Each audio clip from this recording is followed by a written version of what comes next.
Hello and welcome to Motorsport Speak, a weekly motorsport podcast brought to you by Motorsport Monday and motorsportweek.com. My name's Dan Lawrence and I'm joined today by Taylor Powling and Jack Smith, two of our best writers at Motorsport Week. Taylor, our editor, and Jack Smith, our Formula E editor. So first of all, let's see how everybody's doing. Taylor, how are you? I'm good, thank you, Dan. And Jack, how are you doing? I am absolutely fine. How are you? I'm good, thank you. And, well, happy today because we're talking on the newly revamped Motorsport Speak where you can see our lovely faces, which is exciting, I think, and good. But what we're going to be talking about today is lovely Formula One news. We've had quite a lot in this sort of little break before the last triple header of the season. And we're also going to be talking about the Formula E pre-season test last week, which Jack was lucky enough to attend in Jarama. But first, let's get into F1 news because there's been quite a lot of late. Not so recent news now because there's been several announcements after it, but Sauber have finally decided on their 2025 driver lineup. It will be Gabriel Bortoleto, the F2 champion in waiting if he can get it over the line in the last two rounds of the season. He will be severing ties with the McLaren driver development program to partner Nico Hülkenberg on a multi-year deal starting next year, which means sadly Valtteri Bottas and Zhou Guanyu will no longer be on the F1 grid with a full-time drive next year, unless one of them somehow lands a drive at Red Bull, which might be unlikely. But you never know, stranger things have happened in Formula One. We never thought Lewis Hamilton would be joining Ferrari. So I've got my opinions on the move, but Taylor, as our chief F1 Supremo at Motorsport Week, our editor as well, what are your views on the move? I think it's a good move in general. I mean, Sauber have come out and said that they expect to struggle next year, and with Hülkenberg experience already on the cards, there's no reason to have two drivers who, in all due respects to Bottas and Hülkenberg, they are very similar, both lightning quick over a single lap, both established names. But when you've got a team who they could have Max Verstappen in the car and still wouldn't score a point this year, is there any reason to have two similar level drivers? I think for Sauber, especially with Audi coming in, the wisest move they could make was to bring in a young driver, and what better than as you said, the F2 champion in waiting.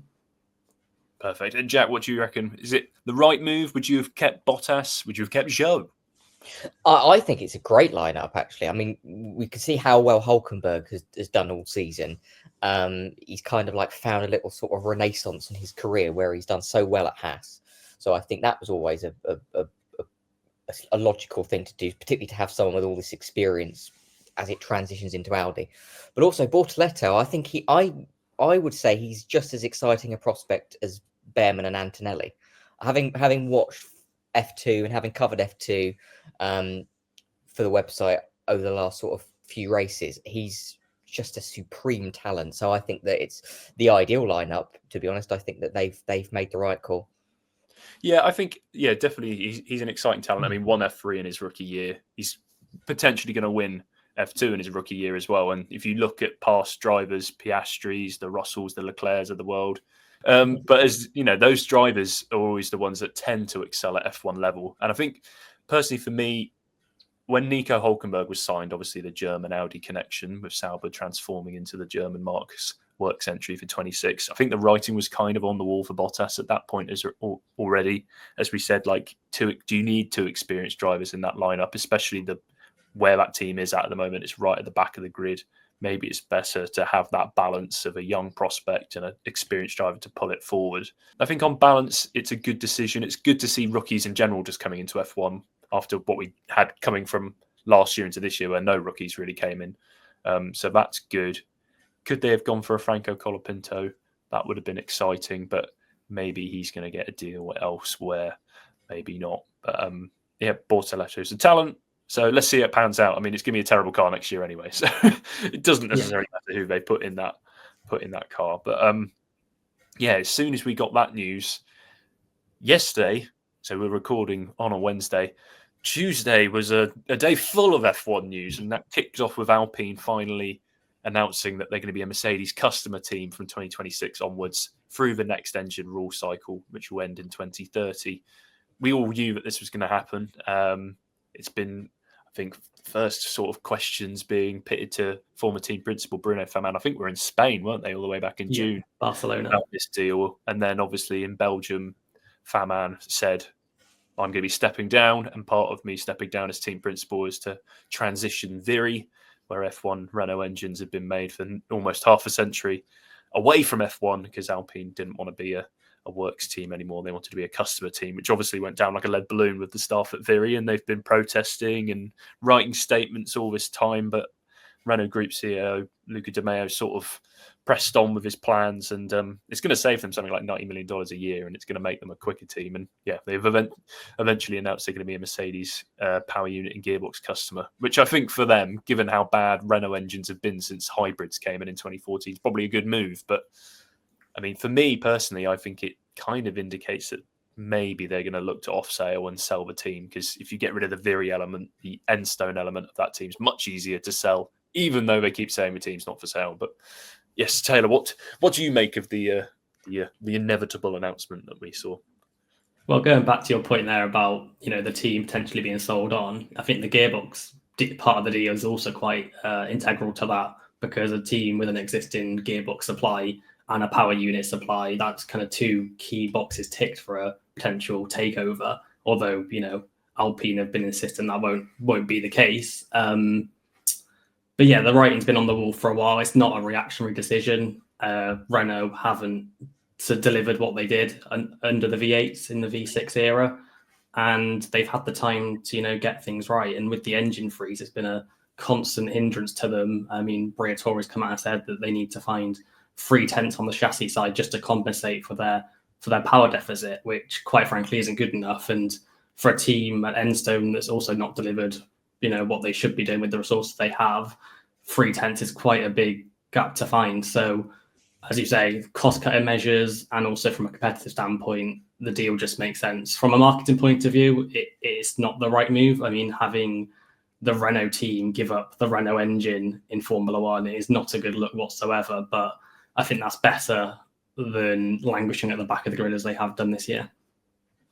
Yeah, I mean, as Taylor says there, Jack, is sort of, giving up the Renault engine. That's kind of a legacy in Formula One, isn't it? We've had some very successful Renault engines over the past, particularly in the V10 era, in the sort of, 1989 through 2005, some championship winning engines, and it's obviously all unraveled.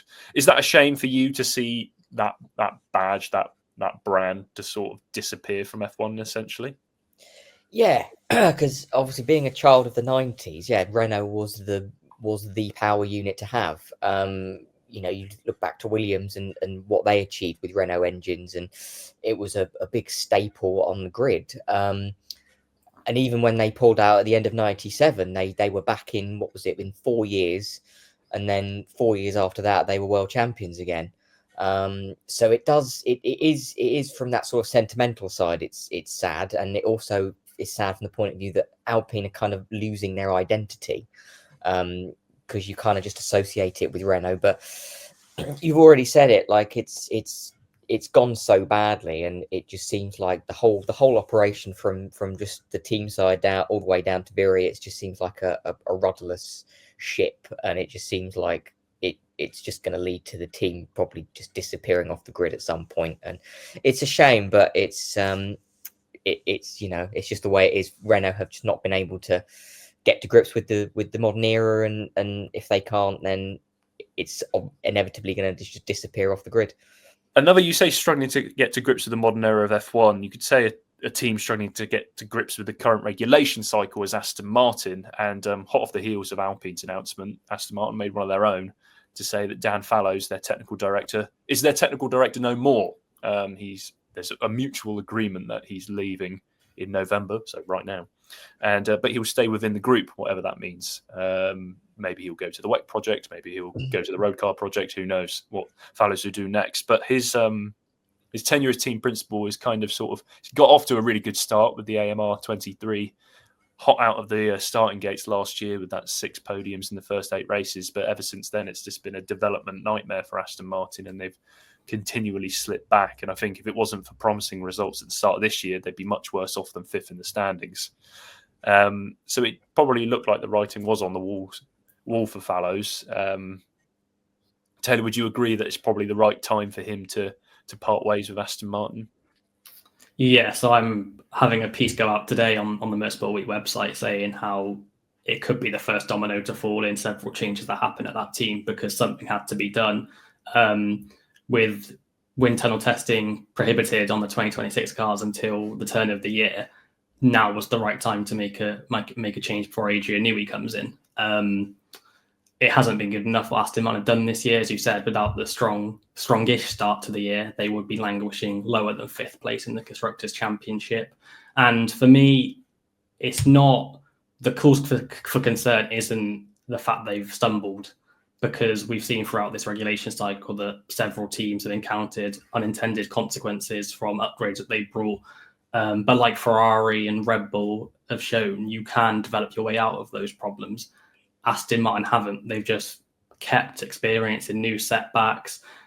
In Brazil, they went back to the floor that they used at the Japanese Grand Prix, which was back in April. So that, to me, that was clearly a sign that they don't quite know what the problem is. They don't have a grasp on their issues at all.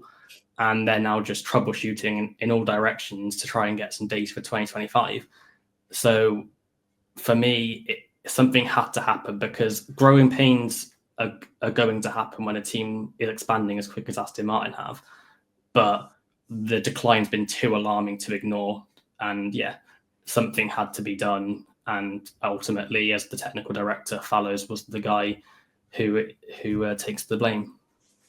Yeah, and I think also from me, not only in terms of like he probably had to go because of the performance issues and the fact that Aston Martin just seem to keep developing themselves into problems, but moreover, with the fact of Enrico Cardiel coming in as Chief Technical Officer next year, Adrian Newey coming in as Managing Technical Partner, it almost felt like there was going to be too many cooks in the kitchen in a way.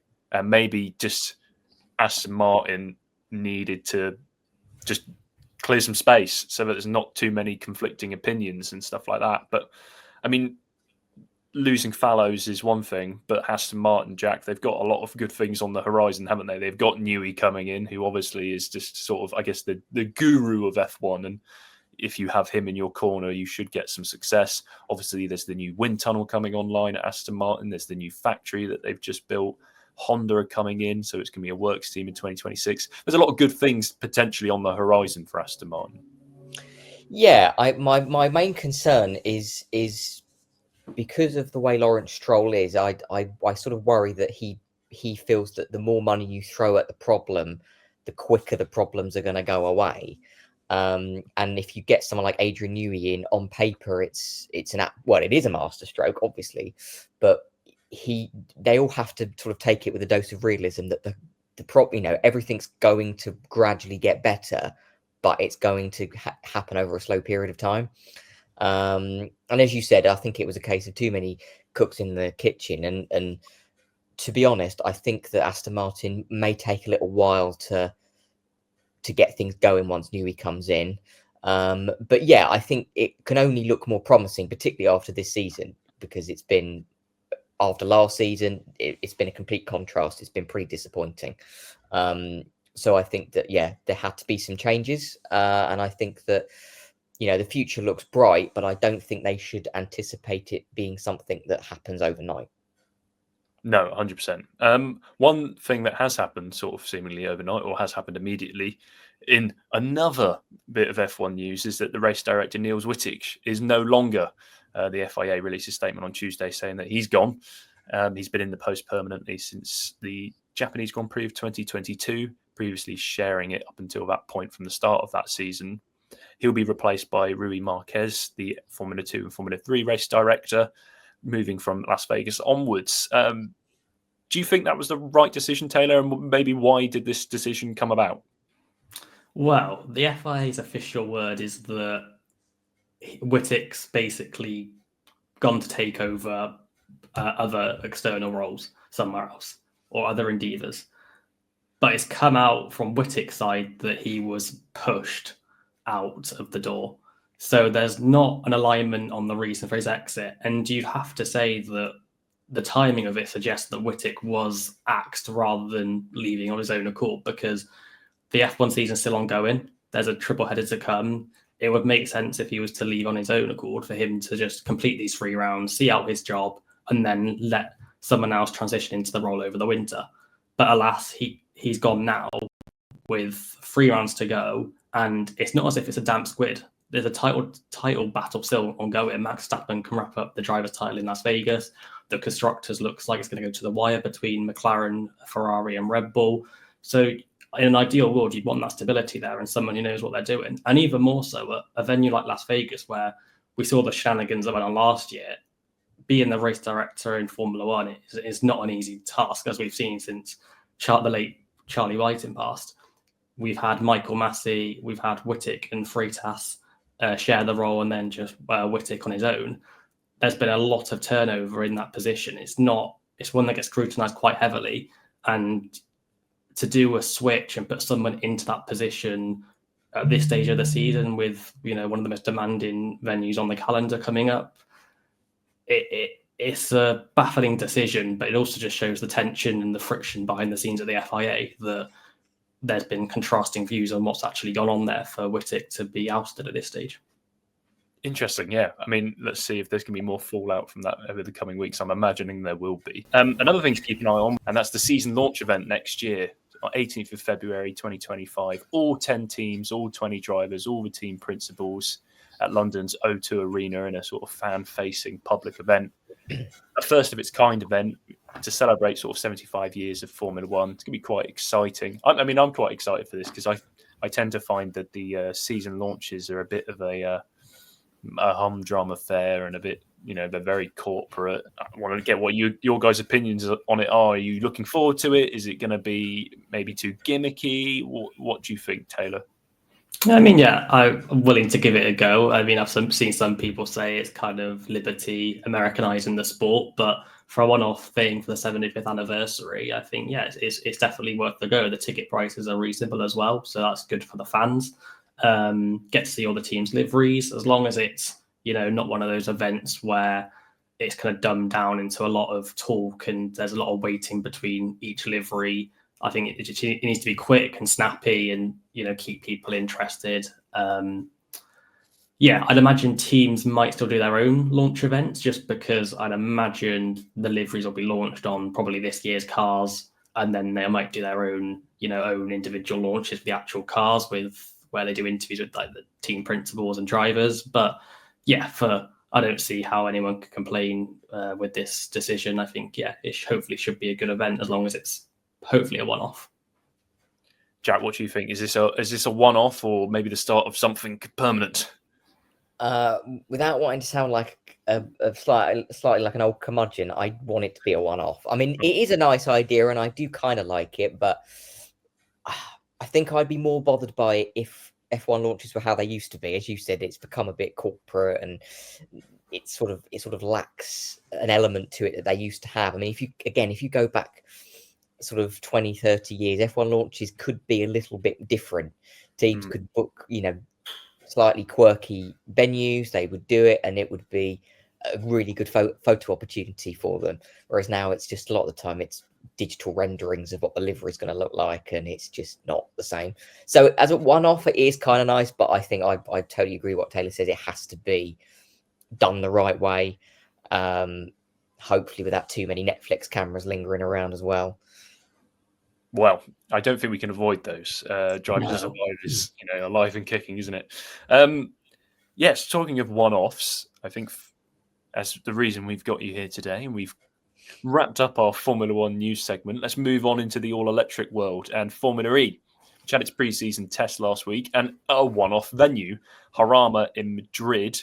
Obviously, that was a sort of a product of necessity given the flooding crisis in Valencia, where Formula E traditionally has its pre-season test. It was the kickoff of the Gen 3 Evo era, four-wheel drive, more power, I guess just more excitement, the potential of pit stops through attack charge. We had a groundbreaking all-female test. So a lot to digest and a lot to dissect from Formula E's pre-season test ahead of the Season 11 kicking off in Sao Paulo at the end of this year. First of all, Jack, let's just say, did you enjoy the test? Obviously, you were on the ground there. Absolutely, yeah. It was amid all the devastation of what happened in Valencia, there was a quite an uplifting feel to it, without wanting to be disrespectful, because it showed Formula E at its best. The fact that they could do they could actually move the whole thing upheaval from Valencia to 200 miles down the road to Jarama, which was an incredible feat, really. Given that Valencia is not only the test track, but it's its logistical base. So for literally everything to move in and only move the schedule by one day was pretty stunning. But yeah, it was very interesting, the test, actually. And I think it was also nice, not just for the likes of us, but for the drivers as well, to have a new circuit to go around, because all the drivers I spoke to absolutely loved Jarama because it has Zandvoort vibes, the bank corners, the gradient changes, everything about it. I think was a real fun challenge for the drivers. So yeah, I think, you know, despite the fact that obviously we were there under really sad circumstances, I think that the test went incredibly well, and I think it went probably as good as it could have done under the circumstances, probably even better. Yeah, and that's certainly good to hear. I mean, it looked like there wasn't, you know, pre-season tests can sometimes be a sort of troublesome affair, but it looked like things went off without a hitch, really, from what I saw. And yeah, as you say, Jarama is one of these circuits that's steeped in history. Gilles Villeneuve's last win in F1 in 1981. So there's plenty to like about that venue, and I think some of the drivers were quite keen to go back there. But I mean, obviously, you said the test itself went well. In terms of the teams, we've got new teams in the paddock. We've got new ownership in the paddock on some teams. So you've got the likes of Lola, and I think it's Kiro, I believe. Kiro, yeah. That's the one. Which teams looked good? I know it's early to say, and which teams look like they might need something to find? I think obviously that you've got the status quo of Jaguar and Porsche. I mean, Jaguar and Nissan missed the first day because of their cost cap breach that came out a few weeks ago. But Jaguar ended the test very strongly, and they do look like they're going to be the team to beat along with Porsche. Kiro looked like a bit of a surprise. They did look fast. I mean, they were consistently, both cars were running in the top 10 in most of the sessions. Even though they've not actually even formally announced at the time of this recording, they've not even announced their driver lineup yet. But we all expect it to be Ticktum and Beckman, who both looked, incredibly fast. Lola looked promising. They didn't complete as many laps as some of the big hitters did. They were, I'd say, the best part of 100 laps down on some of the others. But they were incredibly happy with how everything went, certainly up until last week. They've had a very smooth running and smooth transition into Formula E, given that also they've not been able to test Gen 3 Evo as quick for as long as anyone else, because they only took this deal on with alongside Yamaha in April. So they've not had as much running time in comparison. But Lucas de Grassi said that he believes that there could only be, it could be less than half a second between the top and bottom teams. So the competition is extremely high. I think Andretti could suffer the same problems that they had last season. They seemed very quick in longer distances, but over one lap, they don't look as strong, which was what held them back last season. And despite the fact that Kiro have a year-old powertrain from Porsche, they do look like they could be the surprise package. But I also wouldn't rule out Nissan, which includes the Works team and McLaren. They had a very good season 10. They exceeded all expectations, and I think that they could be very well placed to mount a bit of a challenge, along with DS Penske. I think that they could be another team to try and dethrone the status quo. It's interesting. I mean, you say they're obviously Andretti having their qualifying issues, and they're a Porsche powertrain customer. And Porsche didn't seem to have the issues to the same extent. Obviously, myself and Taylor, we're more F1 focused. So for those who don't quite understand or don't know much about Formula E, what is it about that Andretti car that's holding them back on one lap pace? Is there a science behind it, or is it just purely circumstance? It is very difficult to say, because obviously with Formula E, a lot of the cars are uniformed. The powertrains are only the really big difference. Otherwise, the regulations, it's very much like the feeder series, where the cars are very much the same. It's been a mystery, I think, for Andretti and for Jake Dennis particularly, of course, because he sort of cut a very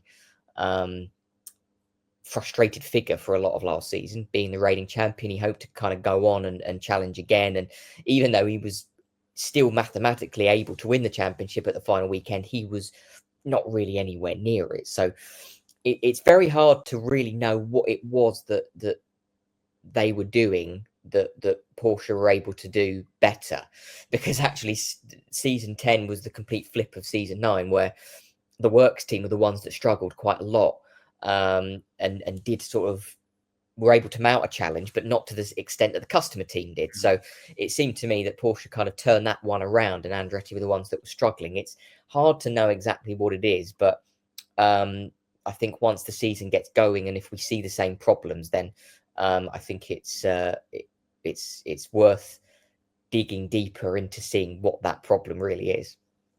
Interesting. Another interesting thing I think of Formula E is a couple of the drivers that are joining the series, either for the first time completely or just on a full-time basis, and that's Zane Maloney with Lola and Taylor Barnard with McLaren. Obviously, two drivers that were in F1 Academy programs before making the switch to Formula E. I think Taylor Barnard obviously with McLaren, so the switch there became quite natural to the McLaren Formula E setup, especially after his impressive stand-in performances last season. But Maloney, I think, is a curious one, obviously being a part of the Sauber program, being one of the leading drivers in Formula 2, but he looked at his opportunities, he looked at his prospects, and he's gone to Formula E to join De Grassi at Lola. De Grassi saying obviously that Formula E is the highest paid series for drivers outside of F1, and it's a viable career option if you want to be a professional driver. I think in the past, the likes of De Grassi, the likes of Buemi, these are drivers who've been to Formula One and stepped down. There's other or stepped sideways, whatever way you want to put it, whatever context you want to put it in. I think it's interesting that we're seeing maybe a change in terms of how younger drivers are seeing Formula E. Maloney's skipping the end of the Formula 2 season to make this move. Barnard's obviously seen it as a viable step in his career. What do you think that says about the health of this series on a whole? Well, again, that's something De Grassi said, which was, a lot of series that have existed or started around the same time as Formula E have all fallen by the wayside. And a lot of people, Formula E had a lot of naysayers in the past, including Bernie Ecclestone, who thought it wouldn't make one season in full, and has since said that he actually thinks it's a really good sport. So it shows that the legitimacy of Formula E is growing all the time. And I think that is shown by the fact that, drivers from feeder categories to Formula One are making the jump. Because Maloney and Barnard aren't the first, but it seems like the fact that it keeps happening is just not really a coincidence. And Maloney is obviously a special talent, as is Barnard, and it's, as you say, it's a curious one. And what is interesting is, of course, he is foregoing an outside shot, albeit an outside shot, but a shot at the F2 title to actually go into Formula E. He drives in Qatar, and then a week later he's in Sao Paulo for round one. And I think that he sees it as a like Taylor does. I think he sees it as an option that where he can prove his worth and prove his kind of roundness as a driver, to maybe looking at Formula One in the future, because they're both so incredibly young. They can make these jumps into Formula E. And potentially you can see it as a sideways step. But because of their age, they can look at Formula One down the road. And I think Barnard is very much like that. He's incredibly quiet, but he's so self-assured. He has so much confidence, and he is so highly rated by so many drivers, to the point where I don't think a lot of drivers would be surprised if he wins a race this year. I think he's better placed to, because the McLaren car is that little bit better because of the Nissan powertrain. But yeah, I think that it shows that Formula E is becoming a really viable option. And obviously you have to look at it from the cynical point of view that the likes of Taylor were paying vast sums of money just to stay in F2, where he's now actually on a very good wage to do a full-time Formula E seat. But I do think also that, as I said, the skill that you show in Formula E is something that's transferable into Formula One. For some reason, like, as you say, De Grassi and Buemi and Jean-Eric Verne have all had a crack at Formula One, and maybe not as successful. Probably a lot of that was actually due to circumstances outside their control. But I think that you can see that the skills are transferable. And I think that you will see that Formula One teams will be looking at both of them in this upcoming season to see whether they're going to be options for them in the future, because you get a lot of close quarter racing that you don't get in Formula One. So there is a lot less to think about in some aspects in a Formula One race, whereas Formula E, it's brain switched on all of the time. You're always constantly avoiding accidents and you're constantly thinking about strategic elements. And I think that Formula One teams will look at that when it comes to eyeing up these drivers in the next sort of 2-3 years. Interesting. And Taylor, I'll just pull you in on this.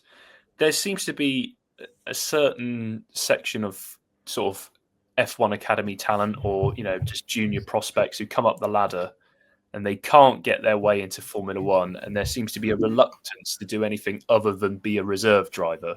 I mean, we see it with the likes of sort of Felipe Drugovich. Yes, he's started doing ELMS now. Mick Schumacher obviously he's done the WEC program. So he's a good example, like Maloney and Barnard are. Do you think more young drivers need to be a bit more open-minded, like Maloney has been, and consider options outside of F1 to ensure that they keep their career going in a positive direction? Oh, 100%. It is a case of F1 is the pinnacle of racing, single-seater racing, and you putting your in the driver's position, that is, you're going to have tunnel vision of wanting to achieve that. But on the other hand, I think we've seen the impact of drivers who don't get that step up into F1 and their career stagnate, and it can be very hard to rediscover that momentum. I think Drugovich is the classic example. I think he's still got time on his side and age to go into an alternative discipline and thrive, but clinging on to that hope at an Aston Martin reserve when you've got Alonso, who's one of the best drivers on the grid still and locked down from Ultiadio, then you've got Stroll, who, because of his ties to his dad, isn't going to be going anywhere. It was a baffling move at the time, and the fact that he's still there is baffling. I mean, if you'd have combined it with an alternative role elsewhere, then you could see the rationale behind it. But just sticking around and doing that hasn't served his career any purpose. So yeah, absolutely. I think drivers need to definitely be more open-minded to other series, and Formula E is definitely one of those that keeps growing every year. And as Jack said, the likes of Maloney and Barnard are showing it's a viable option for young drivers now.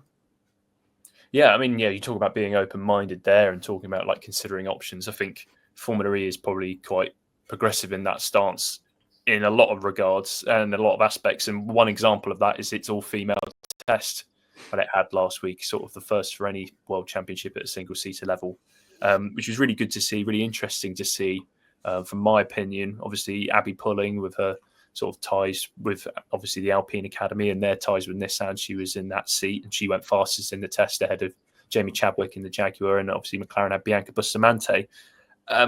What was the sort of the overall impressions from everyone in the paddock from the test? What did the drivers get out of it, Jack? And also, we're talking about alternative options to F1. Obviously, the female driver in F1 is still kind of feels like it's a long way away. Does Formula E feel like maybe after that test, probably a more viable prospect for some of these drivers? Yeah, I mean, obviously from what they got out of it, I think you have to look slightly cynically and say that a lot of the teams were obviously running certain things, that they were obviously experimenting themselves for the season ahead. Certain drivers like Alicia Palmowski said she only did like a handful of push laps really over the whole session.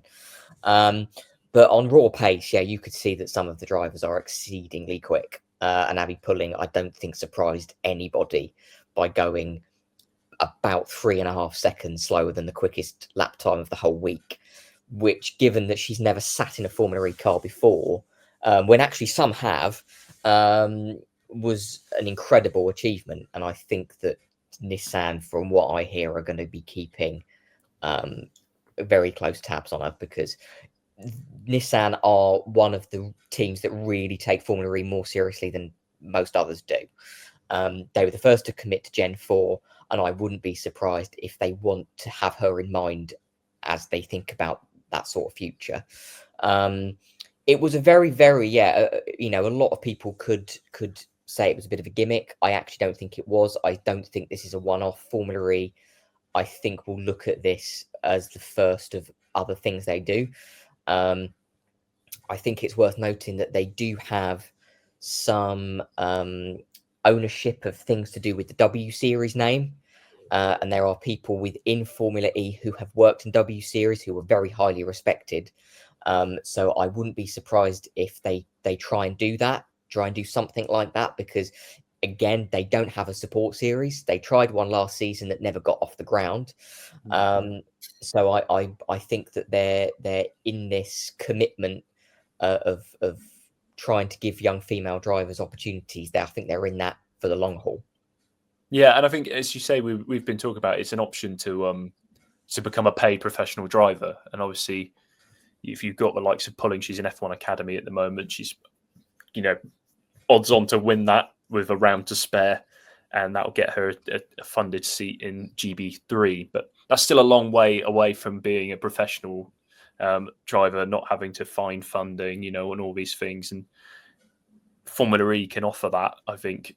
And yeah, I think it's good to see that she's impressed, that Nissan will keep an eye on her. As you say, I mean, Nissan at World Championship level, this is probably their highest profile series, isn't it? So no wonder they put in so much effort. And to be only 3.5 seconds off of the top time, which, you've got these boys have been in Formula E for, some of them have been in it since the beginning. They know these cars inside out. They've got so much more experience. They've probably, that 10,000 hours experience to become an expert at something. So that 3.5 second gap could get a lot smaller, a lot quicker with more miles. So I think, really excited to see and one to keep an eye on. Another thing, obviously, that Formula E was testing or trialing or debuting was the attack charge. It's sort of plans to bring in fast charging pit stops into E-Prix, which has been a sort of a stagnated process, hasn't it? There was talk of maybe introducing it in season 10, which never came to fruition. It looked like, again, that it might be delayed, if I'm correct, given that there were some issues in Harama. Yeah, I mean, pre-testing, all the drivers that I talked to all said the same thing, which is we really want it to happen, provided that it works and it works to a certain level where it's viable for race weekends. It's only going to be, if it's signed off and it actually is going to happen, it's only going to be used in the double headers. But having now tested it, I think the summary of it is some teams know how to use it better than others, which again, I think is now making the case for it to not be used again, to sort of defer it for another year. But I think if you defer it, they'll probably just bin the whole idea, to be honest. But my kind of rationale on it is it's a little bit like, a pit crew in Formula One. If you go back to the days when they had refueling and things like that, and even now where it's just tyre stops, if a team can do it better than another can, then that's tough. That's just the way it is. If a Formula E team can fast charge a car better, then again, it's kind of, that's just the way it is. The only thing is that it takes about half a minute, which means it will throw up the order quite a lot, more so than an average race can. The benefit of it is that it actually does make the attack modes in the race actually more logical, because attack mode was something that a lot of drivers didn't like to take during a race, but it was compulsory because depending on where you were running in a race, you were inevitably fell behind in the order. And I think that attack charge will sort of change that. A decision has to be made really, really soon. I think it's still very much 50-50. But I think for the point of view of making these unpredictable races even more unpredictable, I would sort of err towards seeing it. Okay. And then you mentioned the attack mode, and that is something that has, I think, often I find it hard to get my head around, because you give up so much to use attack mode, and given some of these tight, twisty layouts, it's hard to recover those positions you lose to take attack mode. I mean, we saw in the season finale the issues it caused. It essentially changed the outcome of the championship. Yeah. Because if you get something slightly wrong, it can cost you big.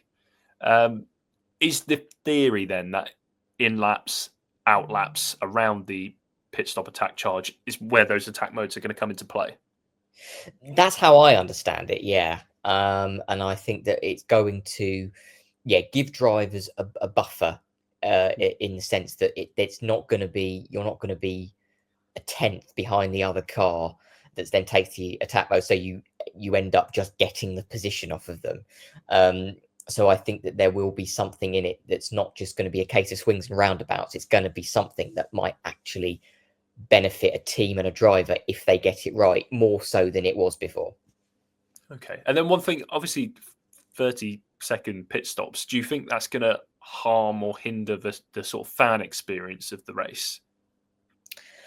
I don't think so. I kind of look at it as very similar to how F2 do it, because they have to take mandatory pit stops, right? So it's very similar in that sense. And all that does actually is that can throw the order up. I know obviously they have the reverse grid that kind of comes into play with that to some extent, but I don't think it will ruin the fan experience. I think that it will be, I don't think you're going to see a huge mass of cars all coming at once. I think you will see it spread out.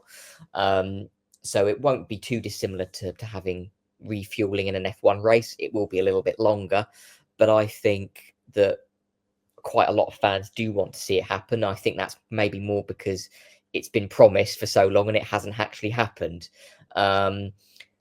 So, and again, because it's only going to be in the double header races, it's not something we're going to see in every round. So I don't think it will ruin the fan experience, and I think most of them will probably want to see it. Perfect. Well, that wraps up our Formula E discussion. Looking ahead, this weekend we've got the MotoGP season finale, obviously the Grand Prix of motorcycle racing, with Jorge Martinez on the cusp of making history in contemporary MotoGP to be the first satellite world champion. Taylor, will you be keeping an eye on the two-wheeled action this weekend? Definitely, and it's quite poetic that it looks like he'll wrap up the title in the sprint race, considering his record on Saturdays this year. Yeah, I mean, that is the sort of the social media debate is you've got Francesco Bagnaia on the factory Ducati, the reigning two-time world champion, has won 10 Sunday Grand Prix, but his sort of quite a lot of DNFs and sprints has cost him dearly, and Martin's advantage in the championship has become from the sprints, and people are saying, is that fair? But it's the same rules. It's the same for all of them. Yeah, it's the same rules for everybody. But it'll be exciting to see. So Jack, make sure you keep an eye on it as well. But I will. From us, that's all we have time to discuss, and that's all we have to discuss. So we'll wrap it up there. So thank you, boys, for joining me today, and thank you, listeners, for joining us and watchers, because this is the new video version of the Motorsport Speak podcast. So, keep up to date with us on YouTube. Make sure you click that subscribe button. Keep up to date with motorsportweek.com and Motorsport Monday, our free-to-read weekly digital magazine. And follow us on socials at Motorsport Week. We're across all the socials. You know the ones I don't need to name. But